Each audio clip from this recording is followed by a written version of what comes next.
कुठ डोंगर माथ्यावर उधे गाय उधे कुठ डोंगर माथ्यावर कुठ वळण पाट्यावर कुठ नदीच्या पल्याड कुठ येशीच्या अल्लाड मला दिसते माझी आई खोली भक्तीची कवाड हो आदिशक्ती आदिशक्ती आदिशक्ती आदिशक्ती आदिशक्ती आदिशक्ती आदिशक्ती आदिशक्ती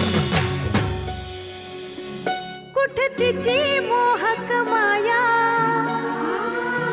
कुठ आभाळागत छाया कुठ नाजुक गोंधन तिच्या हास्याचं चांदन तुझा जागर चाले भवती हो आदिशक्ती आदिशक्ती आदिशक्ती आदिशक्ती आदिशक्ती आदिशक्ती आदिशक्ती आदिशक्ती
सर्व मंगल मांगल्ये शिवे सर्वार्थ साधिके शरण्ये त्र्यंबके गौरी नारायणी नमोस्तुते.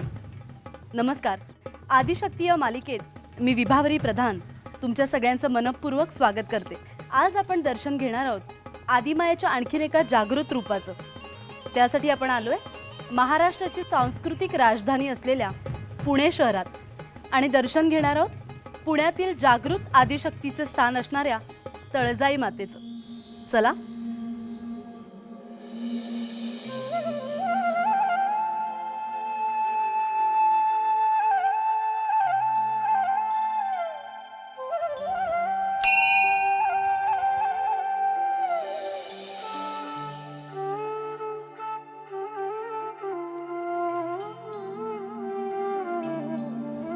गर्द निळ्या आणि उंच पर्वतराजीने वेढलेल्या डोंगरामधील तळजाईचा डोंगर या नावाने ओळखल्या जाणाऱ्या टेकडीवर हे सुंदर मंदिर आहे. चला तळजाई मातेचं दर्शन घेऊया.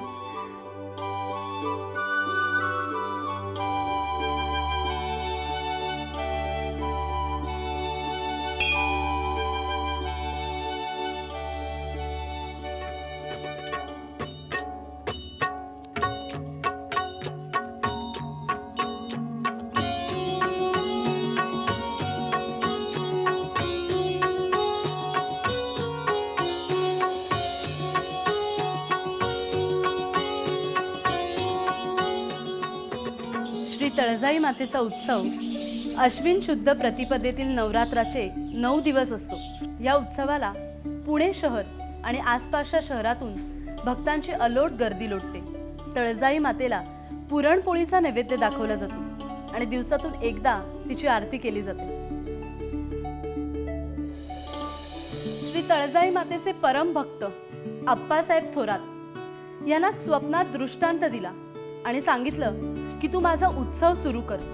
त्यांचे पुत्र अण्णासाहेब थोरात यांनी या मंदिराचा जीर्णोद्धार केला आणि नवरात्र उत्सव सुरू केला. नवरात्र उत्सवाच्या काळात मंदिरात उत्साहाचं आणि आनंदाचं वातावरण असतं. मंदिराच्या परिसरात दुकानांची रेलचेल असते. एवढंच नाही तर भजन कीर्तन यासारखे कार्यक्रमही आयोजित केले जातात.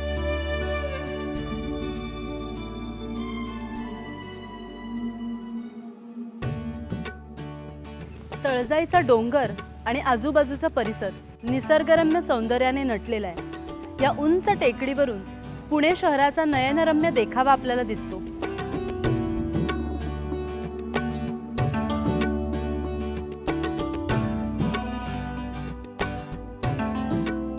तळजाई मातेच्या मंदिराच्या मागच्या बाजूला संतोषी माता आणि तिच्या 2 शिष्यांचे मंदिर आहे.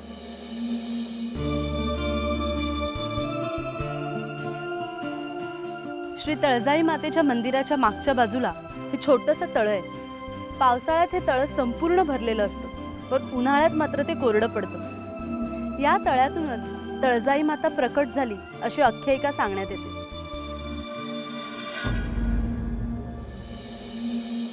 श्री तळजाई माता कशी प्रकटली याची आख्यायिका खूप सुंदर आहे.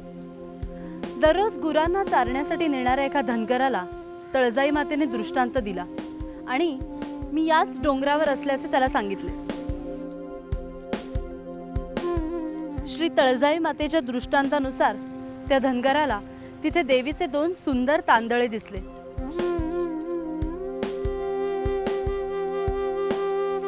येथील स्थानिक रहिवासी थुबे बंधू यांनी स्वतः पुढाकार घेऊन या मंदिराची बांधणी केली आणि तळजाई मातेची स्थापना केली.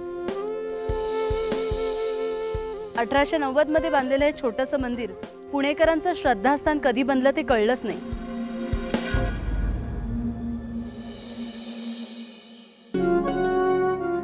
समस्त पुणेकरांचं श्रद्धास्थान असणारी तळजाई माता भक्तांचं संकटातून रक्षण करते आणि त्यांच्यावर आपल्या कृपादृष्टीचा वर्षाव करते.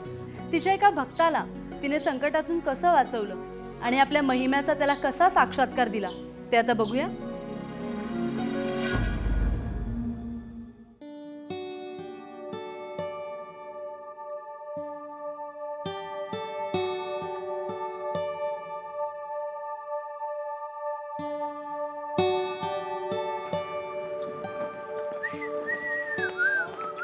अहो, कुठे होतात रात्रभर? काय ग? हा, नवऱ्याला जाब विचारतेस? हा, किती वेळा सांगितलं तुला मी कुठे जातो काय करतो याच्याशी तुझं काही कर्तव्य नाही आहे. अहो, तुमच्या काळजीपोटीच विचारते ना मी. तुमची बायको आहे मी. मला नाही तर अजून कोणाला कर्तव्य असेल? ए, स्वतःची काळजी घ्यायला मी समर्थ आहे, कळलं ना? माझं म्हणणं ऐकून घ्या ना. हे सगळं सोडा तुम्ही. बाकी काही नकोय आपल्याला. आपण आपला सोन्यासारखा संसार सुखाने सांभाळू. तुमच्या अशा वागण्यामुळे तुमची गावात किती बेअब्रू होते ते माहिती आहे का तुम्हाला? पूर्वी तुमचं नाव घ्यायची कोणाची टाप नव्हती. किती मानाने नाव घेतलं जायचं तुमचं गावात. आणि हल्ली सगळेजण नको नको ते बोलतात तुमच्याबद्दल. ए, गावातली लोक माझ्याबद्दल काय बोलतात त्याच्याशी माझं काही देणं घेणं नाही आहे. आणि हे सगळं ऐकायला तू घराच्या बाहेर पडतेच कशाला का? हा, मला अक्कल शिकवते देऊ काय? खरंच अरे, बायकोवर असा हात उचलणं नाही शोभत तुला. मग तिला पण सांग माझी बायको शोभेल असं वागायला. अरे शिक शिक, त्या वर्षाकडून काहीतरी शिक. कशी मला फुलासारखी जपते. फार वेडा झालायस तू त्या बाईच्या नादात. अरे, तिच्या नादाला लागून तू सीमाचे हाल करतोस, तिला त्रास देतो. एवढं काय बघितलंस रे तिच्यात की एवढा तिच्या आहारी गेलास तू? तुला नाही कळणार मित्रा, नाही कळणार. नशा आहे ती, नशा. लवंगी मिरची टकाटक.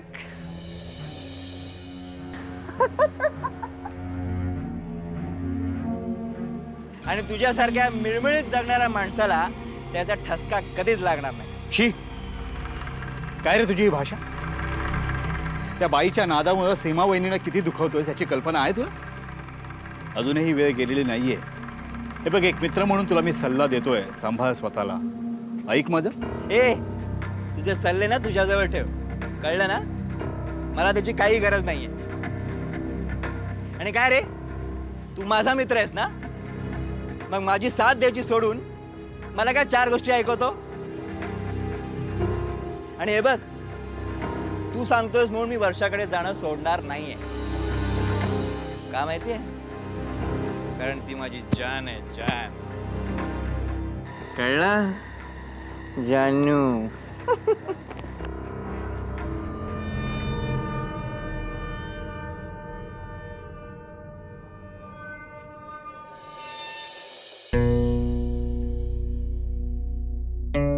आई तळजाई, बघतेस ना काय अवस्था झाली माझ्या संसाराची. यांचं असं रात्र रात्रभर त्या वर्षाकडे राहणं, तिच्यावर पैसे उधळणं वाढतच चाललंय. पूर्वी रात्री तरी घरी यायचे, आता रात्र आणि दिवस तिथेच राहतात. सोनारांच्या कुटुंबात कोणीही अशी बाई ठेवलेली नव्हती. किती मान, किती प्रतिष्ठा होती या कुटुंबाची या गावात. यांना कसलंच भान नाहीये. कसे वागवतात मला आई. माझी काय चूक आहे ग? माझ्या वाट्याला हे असे भोग का आलेत आई? आता मला फक्त तुझा आधार आहे, फक्त तुझा आधार आहे आई. माझा नवरा मला परत मिळवून दे, परत मिळवून दे आई.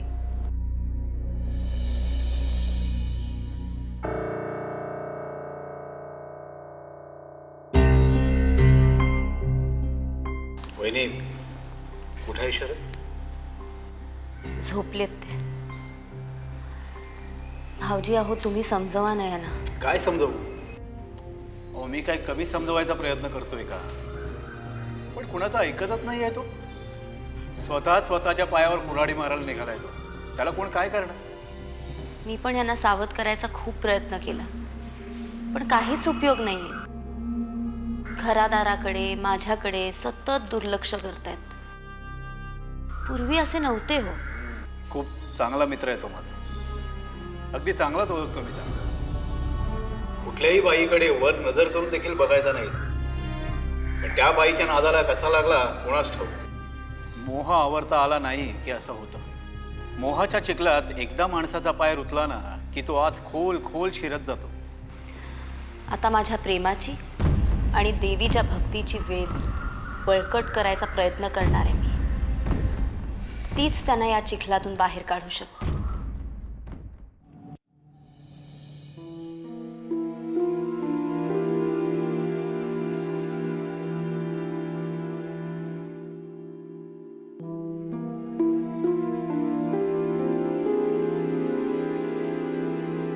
ओ गजरेवाली, 2 मोगऱ्याचे गजरे द्या. साहेब, बायकोसाठी गजरे घेऊन चाललात वाटतं. तुला काय करायचंय? तू गजरे द्यायचं काम कर. नाही, म्हटलं संध्याकाळच्या येळेला घरी परत जाताना सगळे नवरे माझ्याचकडे येतात बायकोसाठी गजरा घेऊन जायला. तुम्ही पण घरीच जाताय ना? तुला काय करायचं का चांभार चौकशा? तू गजरे द्यायचं काम कर ना. साहेब, तुमच्या बोलण्यावरून असं वाटतंय तुम्ही कुठे भलतीकडेच चाललाय म्हणून. एक सल्ला देऊ का साहेब? नवऱ्याने बायकोशी नेहमी प्रामाणिकपणे राहावं, तरच संसार सुखाचा होतो. आणि एक सांगू, बायकोच्या ठाई सगळी सुख असतात. इतर ठिकाणी फक्त त्याचा भास असतो. बघा, पटलं तर घ्या. हा ठीक आहे ठीक आहे. तुझ्या आगाऊ सल्ल्याची गरज नाहीये.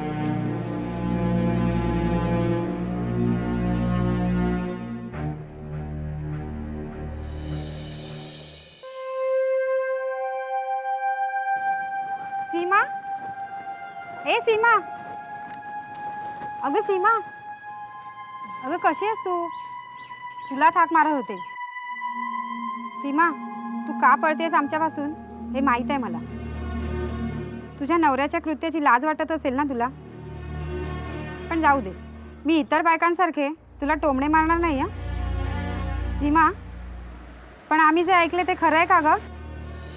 आणि आमचे हेही म्हणत होते तुझ्या नवऱ्याने म्हणे बाई ठेवली आहे आणि रात्रंदिवस तिच्याकडेच असतात ते. अगं पण याआधी तुझा नवरा असा वागत नव्हता. आमच्याशी बोलायलाही लाज वाटायची त्याला. आणि आज हे असं कसं? म्हणजे एवढा सोन्यासारखा संसार आहे तुझा आणि हे अवलक्षण कसं आठवलं का त्यांना? काहीच माहीत नाही ग. ते कसे वाहवत गेले काहीच कळलं नाही. आता काही बोलता येत नाही आणि सहनही करता येत नाही अशी अवस्था झाली. पण तू समजावत नाहीस त्यांना. सरळ जा त्या बाईकडे आणि सरळ तिच्या झिंजा उपट. हवं तर मी येते तुझ्याबरोबर. चांगला धडा शिकव तिला. मी काहीही करणार नाही. जे काही करायचं असेल ना ते माझी देवी करेल. मी असं काही केलं ना तर त्यांच्या मनातलं तिच्यासाठीचं प्रेम कमी होण्यापेक्षा माझ्याबद्दलचा राग वाढेल. त्यापेक्षा मी वाट बघेन. देवीच्या कृपेने त्यांना त्यांच्या चुकांची जाणीव होईल आणि ते सुधारतील. मला माझ्या आई तळजाईवर पूर्ण विश्वास आहे.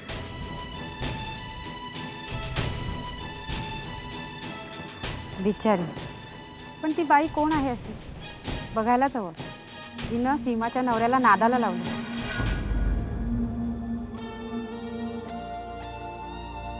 आज याला उशीर केला. कुठे? आम्ही तर आमच्या नेहमीच्या वेळेवर आलो. असं? मग तुमची वाट बघून बघून मलाच फार उशीर झाल्यासारखं वाटत असेल. मला की नाही तुमच्याशिवाय एक क्षणही चैन पडत नाही. इतकं प्रेम करतेस आमच्यावर? हे काय बोलून दाखवायला हवं? नाही, अजिबात नाही. तुझ्या डोळ्यात सगळं दिसतंय. तुम्हाला आमचं प्रेम दिसतंच नुसतं. प्रेम करता येत नाही काही. कोण म्हणतोस? मग प्रेम करणारी माणसं एकमेकांना भेट देतात. तुम्ही दिलात का कधीतरी आम्हाला काही? अच्छा अच्छा अच्छा, तो ये बात है. एक मिनिट.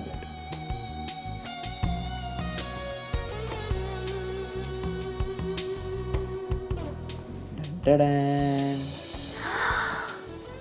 माझ्यासाठी खूप छान आहेत. मला ना कधी कधी हेवाच वाटतो माझा.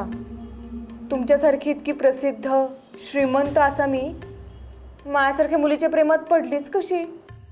म्हणजे माझ्यात असं काय की तुम्ही माझ्यासाठी काही करायला तयार असता? त्याचं काय ना वर्षा,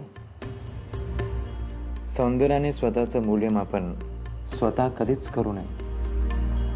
ते रसिकांवर सोडून मोकळं व्हावं. तुला माहित नाही वर्षा, जादू असतो जादू.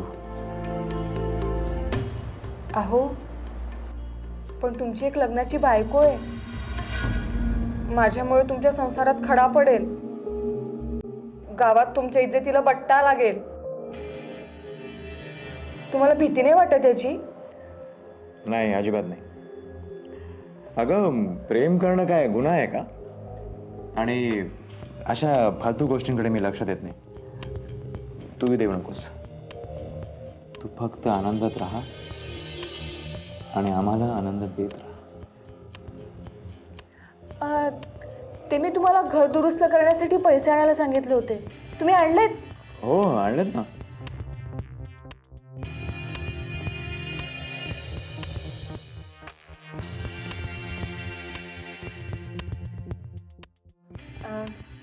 मी तयार होऊन आलेच. हा, आत्ता येते. मी ना तुमच्यासाठी दूध आणलंय. दूध? घ्या ना प्लीज. आलेच मी आवरून. हा, लवकर ये. आलेच.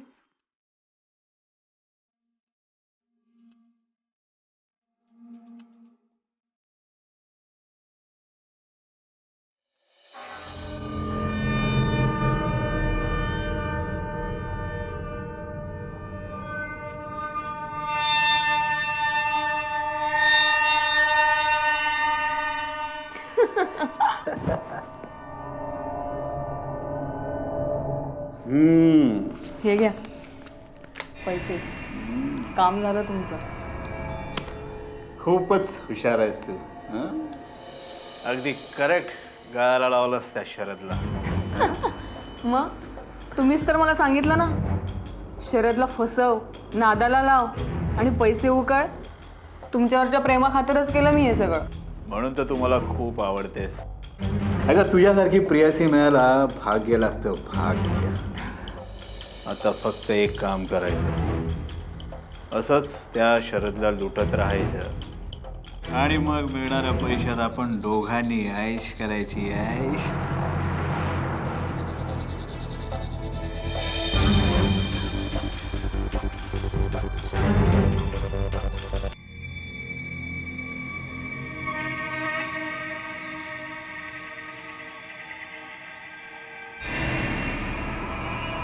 हे काय, तू एवढ्या लवकर आलीस? त्याच्या दुधाच्या ग्लासामध्ये मी बेशुद्धीचं औषध घातलं.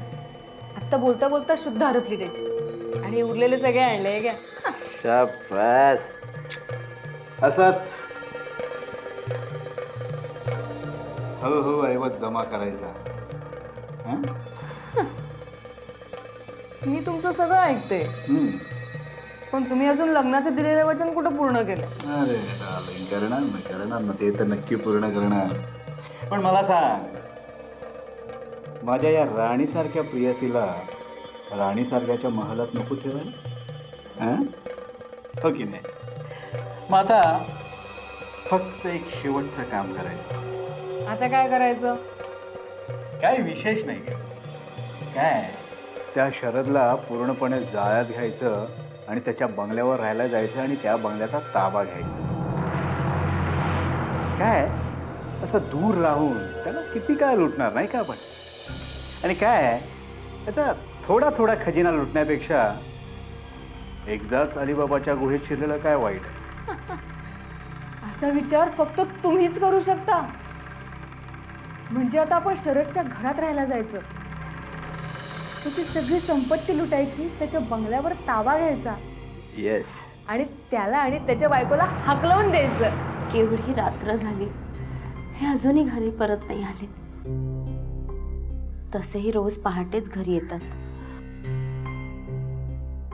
पण तरीही भाबडी आशा असते ना आई, की आज तरी लवकर परत येतील. आई, मी बायको म्हणून कुठे कमी पडले का ग? का मला सोडून दुसऱ्या बाईकडे गेले? आधी तर लोक मागे मागे बोलायचे, पण हल्ली तोंडावरही बोलायला कमी करत नाहीत. हे टोमणे आता सहन नाही होत आहे. तर तुझाच आधार आहे. माझं सौभाग्य मला परत मिळवून दे. त्या बाईच्या तावडीतून यांची सुटका होऊन दे. माझ्या सोन्यासारख्या सुखी संसाराला कोणाची दृष्ट लागली आई?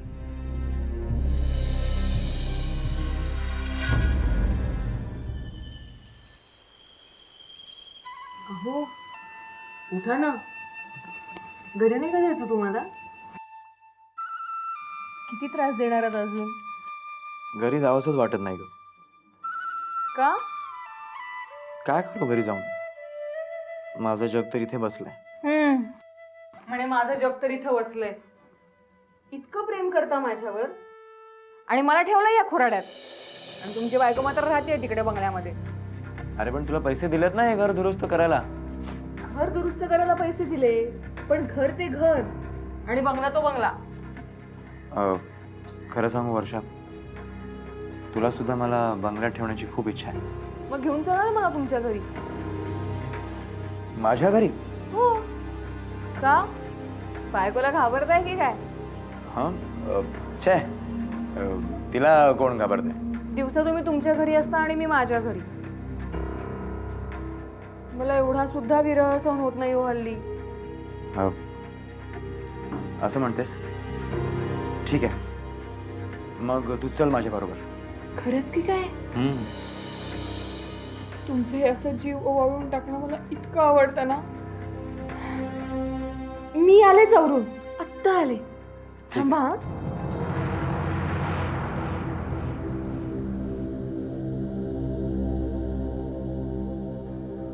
वहिनी,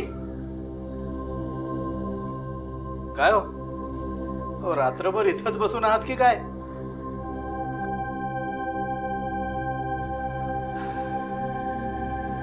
यांची वाट बघता बघता डोळा कधी लागला कळलंच नाही. अहो तर नेहमीच आहे, त्याची वाट काय बघायची? आणि मला सांगा, तुम्ही त्याची वाट बघण्यानं त्याची येण्याची वेळ बदलणार आहे का? सगळं कळतंय हो, पण काय करायचं? मन तर भाबडच आहे ना, त्याला कोण समजावणार? मी रोज देवीला साखळं घालते, यांना त्यांच्या चुकांची जाणीव होऊन दे आणि त्यांनी हा नाद सोडून द्यावा. मग देवीने काही संकेत दिला की नाही तुमच्या या अथक प्रयत्नांना यश कधी मिळणार याचं? भाऊजी, कसं असतं माहितीये का, पहाटे पानावर दवाचा थेंब पाहून लोकांना तो मोती असल्याचा भास होतो, त्याचं आकर्षण वाटतं. पण खरं तर तसं नसतं. तो थेंब काही काळच टिकतो, मग त्याची माती होते.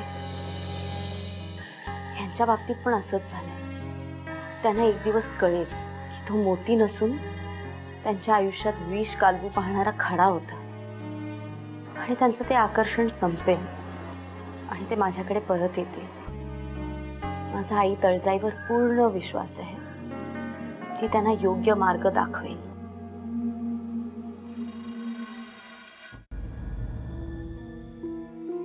चला. आईचा जोगवा वाडगम आहे. ताई, देवीचा मळवट भरा, काहीतरी दक्षिणा द्या. अहो, द्या ना थोडे पैसे तिला. अगं वेळ लागलाय का तुला? हिच्या नादी लागू नकोस. पैसे उकळण्याचे धंदे आहेत. चल. अहो, ती एवढी समोर येऊन उभी राहिली आहे तर द्या ना पैसे. अगं पण घे. अगं थांब, बायको आहेस ना ग त्याची, मग जोड्याने द्या की दक्षिणा.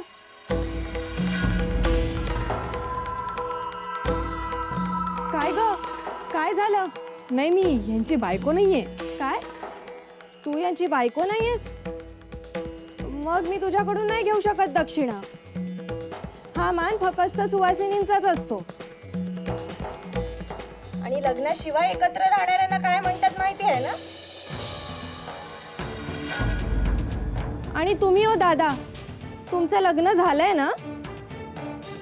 बायको असतानाही दुसऱ्या बाईशी असे संबंध ठेवता, असं बरं नाही. संसारी माणसासाठी फक्त त्याचं घर आणि त्याची बायको या दोनच गोष्टी महत्वाच्या असाव्या. आणि काय ग, तू तर बाई आहेस ना, तुला दुसऱ्या बाईची दुःख कळायला नको? काय वाटत असेल यांच्या बायकोला? ए बास, किती बोलतेस? आम्हाला शिकवण्याचा प्रयत्न करू नको. चल.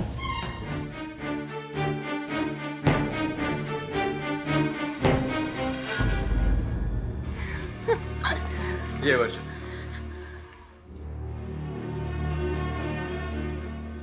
चल वर्षा. अगं हे तुझंच घर आहे. कसं वाटतंय? अहो, घर कसलं आलिशान राजवाडाचे. हा, आणि या राजवाड्यातली तू माझी राणी.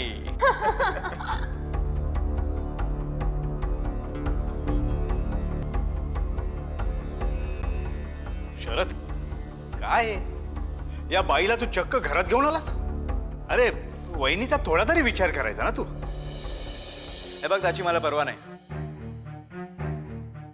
ही आजपासून इथेच राहणार आहे माझ्या बरोबर.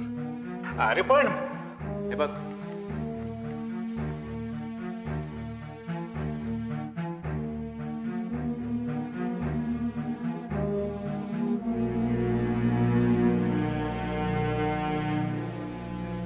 पण वहिनी, तुम्ही एवढ्या शांत कशा राहू शकता? हे रमाकांत, हिला जर त्रास होत नाहीये तर तू एवढा अस्वस्थ का होतोस? हे घे.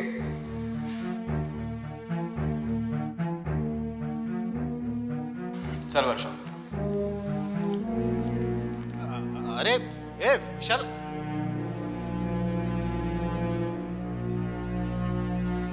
वहिनी तुम्ही एवढ्या शांत का बसलात? अहो याचा फायदा घेऊन ती बाई शरदला तुमच्यापासून दूर करेल ना. भाऊजी, ते इथे राहिले तर निदान आपल्याला त्यांची समजूत घालता येईल. समजा मी नकार दिला आणि त्यांनी उद्या मला ह्या घरातून बाहेर काढलं तर? मानलं बुवा तुम्हाला. काय धीरानं वागता हो बाकी तुम्ही वहिनी. नवरा एवढं चुकीचं वागतोय तरी त्याला सांभाळून घेता नाही तुम्ही. भाऊजी, नवरा बायकोचं नातं असंच असतं ना. एक चुकला तर दुसऱ्यानी सावरायचं असतं. त्याला त्याची चूक दाखवून त्याला योग्य मार्गावर आणायचं असतं. मी तेच केलं. मला खात्री आहे माझी देवी माझ्या संसाराच्या बाबतीत काहीही वेडं-वाकडं होऊन देणार नाही.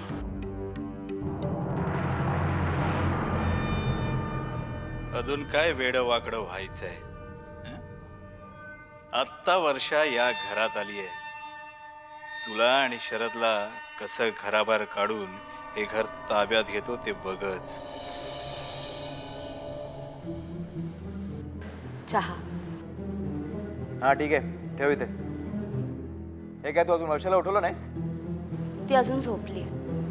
काय गे भवाने, खोटं बोलतेस? मी कुठे झोपलीये? अगं पण तू झोपली होतीस ना. शरद, तुझी बायको एक नंबरची खोटारडी आणि आगाऊ आहे बरं का.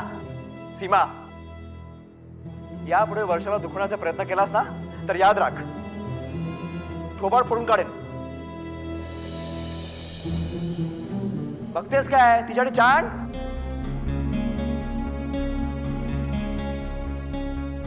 शरद, तू या बाईला घरात हाकलवून का देत नाहीस? हे बघ वर्षा, वर्षा शांत हो. अगं तिची काही चूक नसताना तिला कसं काय बाहेर हाकलवणार? काय झालं तुला? आई ग, काय झालं तुला अचानक? डोकं दुखतंय. अच्छा एक मिनिट थांब थांब, शांत हो. मी सीमाला बोलवतो, ती तुझं डोकं चेपून देईल. सीमा, ए सीमा लवकर बाहेर ये.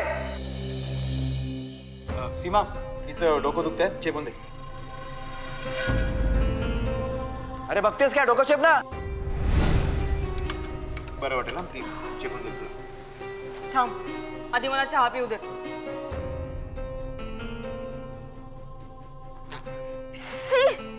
हा काय चहा आहे? किती घाण आहे हा. यात साखर तरी घातलीयस का तू? चहामध्ये साखर आहे. मग मी काय खोटं बोलतीये? हो, तू खोटच बोलतेस. ए, मला उलट उत्तर देऊ नको. ए, काय समजलीस तू? हा, माझ्यावर हात उगारलास ना तर याद राख. काय समजतेस का तू? हा, माझ्या नवऱ्याला फसवलंस, माझ्या घरात आलीस तू. हा, मी सगळं सहन केलं, मुकाट्याने सगळं सहन केलं, पण यापुढे काही बोललीस ना याद राख. सीमा, माझ्या वर्षाला मारणार? तुझी एवढी हिंमत? चल बाय, चल. माझी काय चूक आहे, माझी काय चूक आहे.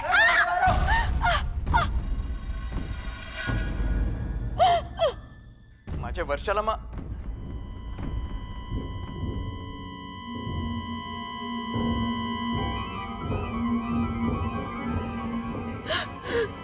शरद, शरद, शरद, अरे काय झालं?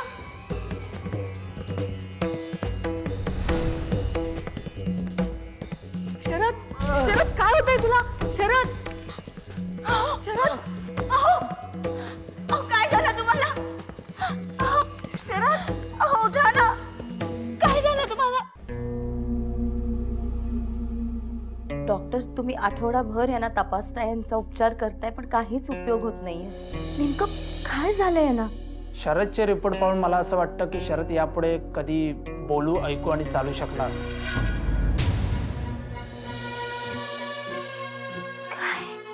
म्हणजे शरद आता कधीच बेडवरून उठणार नाही.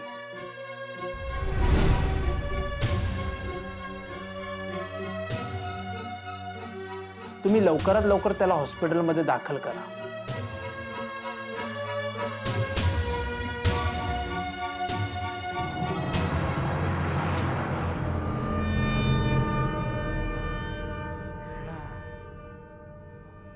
चला, सुंठी वाचून खोकलाच गेला. चालता चालता बोलता बोलता मुडदा झालास की रे तू डार्लिंग डार्लिंग आता आपला स्वप्न साकार होणार साठी अरे पण ती सचवी अजून याच घरात आहे, तिचं काय? अगं तू कशाला तिची काळजी करते, मी आहे ना. म्हणजे नक्की काय करणार आहेस तू? काय करणार आहे?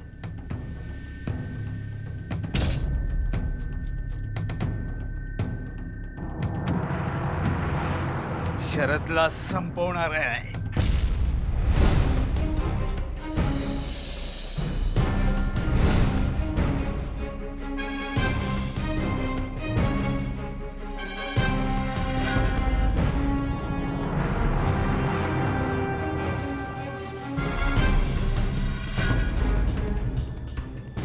भाऊजी काय चाललंय काय हे? सोडा.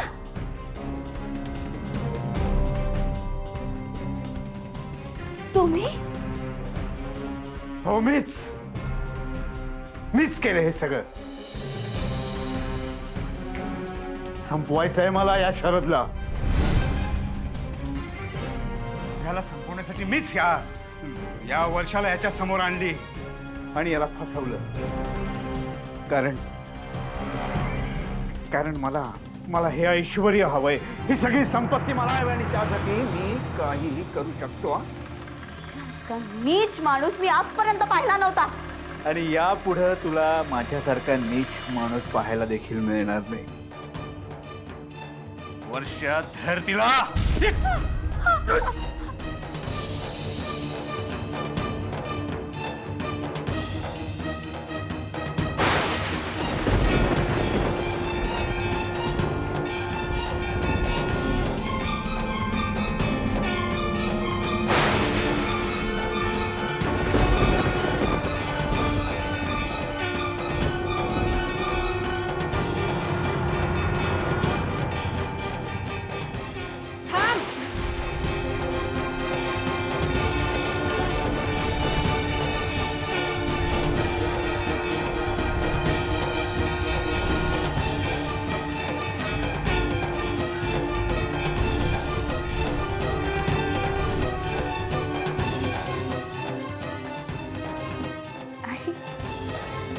माझ्या मदतीला धावून आलीस. मला माहित होतं तू नक्की येशील. सीमा, या दुष्टांनी तुला खूप त्रास दिलाय ना? थांब, आता मी यांना कठोर शिक्षा करणार आहे. नाही आई, मग पुन्हा कधी तुझ्या वाटेला सुद्धा जाऊ शकणार नाही ते. आई मला माफ कर आई. नाही नाही,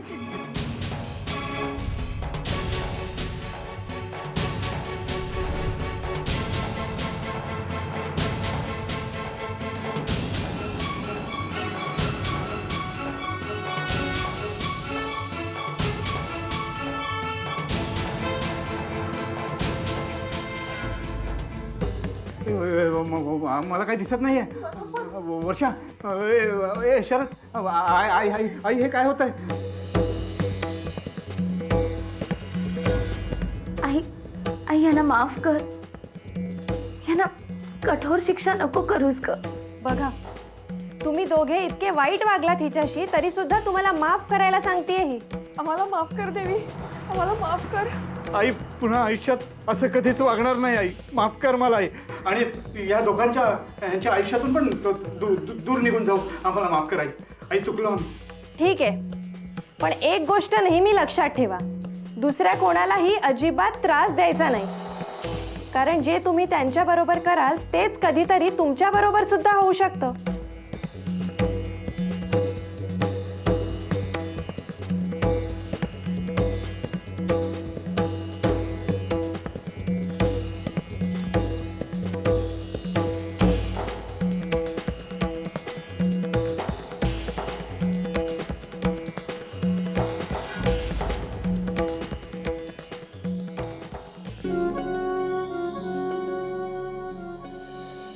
आई आई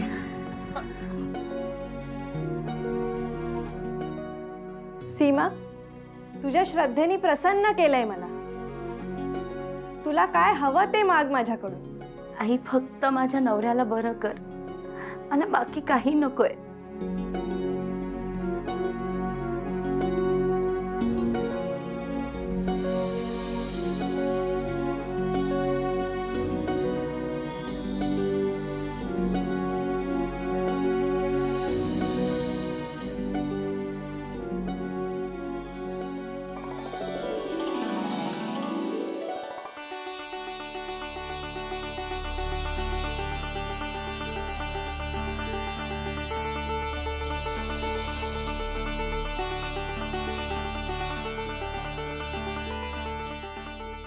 आई सीमा, तू पण मला माफ कर. आज तुझ्यामुळे तळजाई मातेने मला जीवनदान दिलंय.